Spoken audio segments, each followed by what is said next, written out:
اچھا حضور حضرت شیخ القرآن رحمۃ اللہ علیہ آپ مناظرے کیا کرتے تھے اور بہت سارے جو ہیں حضرات بڑے بڑے نام ہیں دوسرے مکاتب فکر کے علماء کے جو آپ سے مناظرہ ہارے، جنہوں نے اپنی ہار کو تسلیم کیا.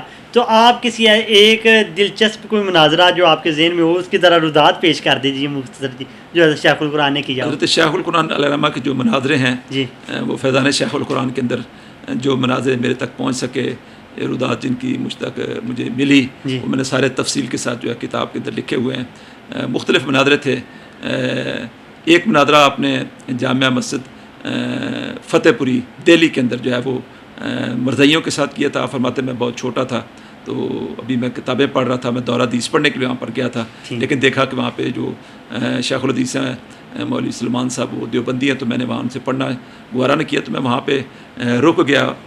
مجھے مفتی مدر اللہ دہلوی صاحب کہتے ہیں کہ میرے مدرسے میں پڑھاؤ، تو چنانچہ مفتی صاحب کے 2 بیٹے جو ہیں وہ آپ کے شاگرد تھے. میں جب دلی گیا تو میں اسپیشل طور پر آپ کا کمرہ دیکھنے گیا، اور مفتی صاحب کے پوتوں سے میری ملاقات بھی، انہوں نے بتایا کہ اس کمرے میں شیخ القرآن ٹھہرتے تھے.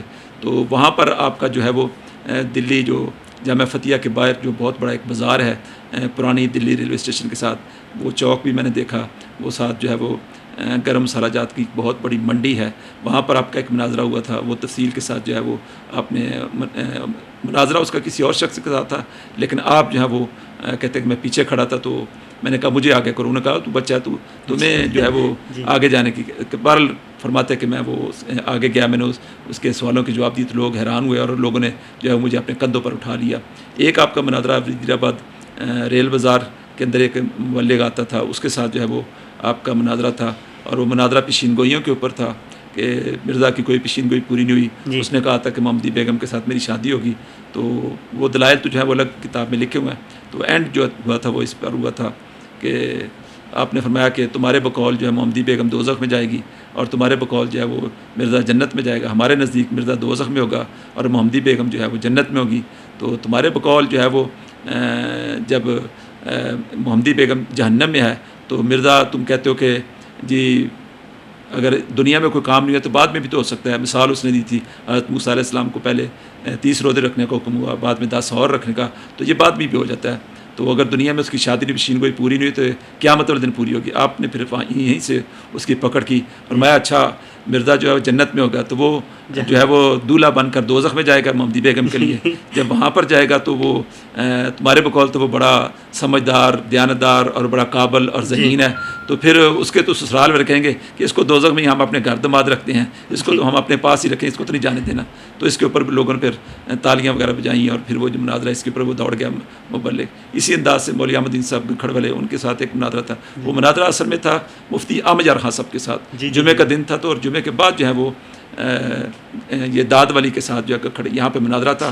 تو آپ ایک آپ کے دوست ہے حاجی شریف احمد صاحب، انہوں نے یہ بات مجھے بتائی جو کتاب میں بھی لکھی ہوئی ہے. وہ کہتے ہیں کہ آپ نے چادر لی ہوئی تھی، آپ ایک سائڈ پر بیٹھے ہوئے تھے، اور مناظرہ جو تھا وہ یہ تھا کہ امام اعظم ابو حنیفہ رضی اللہ تعالیٰ کہتے ہیں کہ جو اپنی ماں سے جو زنا کرتا ہے وہ اس پر حد جاری نہیں ہوتی، اور مولوی احمد الدین صاحب جو ہیں وہ کہتے ہیں کہ حنفیوں کا یہ مسلک ہے کہ اس پہ حد نہیں جاری ہوتی. تو وہ مفتی صاحب اس کی جو فقہی عبارتیں تھے وہ پڑھ رہے تھے، تو لوگ بھی حیران پریشان تھے، اور وہ مولوی احمد الدین صاحب بڑے ہوشیار چلاک آدمی تھے. وہ انہوں نے جوش میں آتے ہوئے کہا کہ مفتی صاحب آپ سے بات نہیں بنے گی، آج اگر ہزاروی صاحب بھی آ جاتے نا وہ بھی ہار جائیں گے. تو وہ آپ نے چادر لے کے پیچھے بیٹھے ہوئے تھے، آپ تو سامعین میں تھے پیچھے. احمد دین صاحب کو نہیں تھا پتا کہ نہیں، ان کو نہیں پتا تھا کہ مولوی شریف احمد صاحب کہتے ہیں کہ ہم تو جمعے کے بعد ویسے نکلے کہ آج مناظرہ ہے مفتی احمد خان صاحب کا، تو چلتے ہیں وہاں پہ دیکھتے ہیں کیا صورت ہے. ہم تو سننے گئے ہوئے تھے، تو سردیاں تھی، چادر جو ہے وہ لپیٹی ہوئی تھی، تو وہ چادر اتاری آپ سامنے کا. میں آ گیا میدان میں، تو وہ میدان میں پھر آپ گئے تو سامنے آپ نے باتیں کہا مفتی صاحب جو دلائل دی ہیں وہ اپنی جگہ پہ ٹھیک ہے، سارا کچھ ٹھیک ہے، لیکن یہ بتا کہ حد کس پہ جاری ہوتی ہے. اس نے کہا جی حد مسلمان پہ جاری ہوتی ہے. فرمایا لوگوں دیکھو یہ احمد دین کا مسلک ہے، یہ کہتا ہے کہ جو اپنی ماں کے ساتھ زنا کرتا ہے وہ پھر مسلمان کا مسلمان رہتا ہے.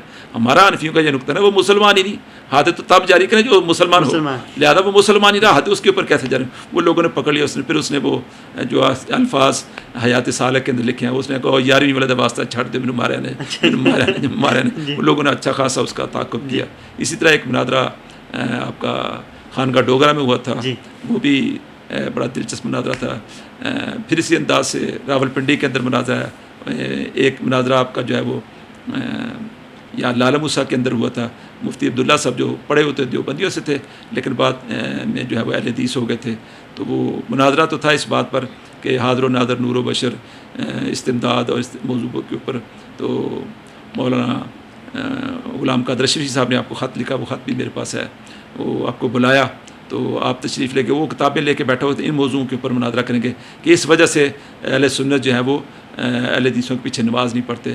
تو آپ نے جاتے ہیں اس نے کہا یہ کتابیں کس پہ شروع کرنا ہے, 11ویں شریف پہ شروع کرنا ہے یا حاضر و ناظر پہ شروع کرنا ہے یا علم غیب پہ شروع کرنا ہے, آپ نمازیں کیوں نہیں پڑھتے ہمارے پیچھے؟ تو آپ نے کہا ساری باتیں چھوڑ, ہمارے نزدیک جب خون نکلتا ہے اپنے محل سے نکل کر چلتا ہے تو ہمارے نزدیک وضو ٹوٹ جاتا ہے, تو ہمارے نزدیک خون نکل کے وضو نہیں ٹوٹتا. کہتا ہے ہاں ایسے ہی ہے. فرمایا ہمارے نزدیک وضو ٹوٹ جاتا ہے جب خون نکلتا ہے, تمہارے نزدیک نہیں ٹوٹتا.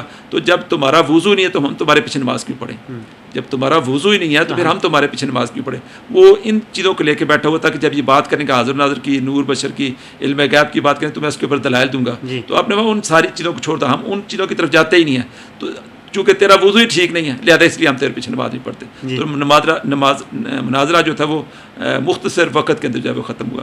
اس طرح راول پنڈی کے اندر گولا شریف کے اندر بھی مختلف مناظرے جو ہیں وہ تفصیلات جو ہیں وہ فیضان شیخ القرآن میں موجود ہے. یعنی جب آپ دلائل دیتے تو غیر مقلد جو ہیں 11ویں والے کا واسطہ جی ظاہر اپنی جان چھڑاتے ہیں. تفصیلات جو ہیں وہ کتاب میں موجود ہیں, وہ پڑھنے کے لائق ہیں ساری.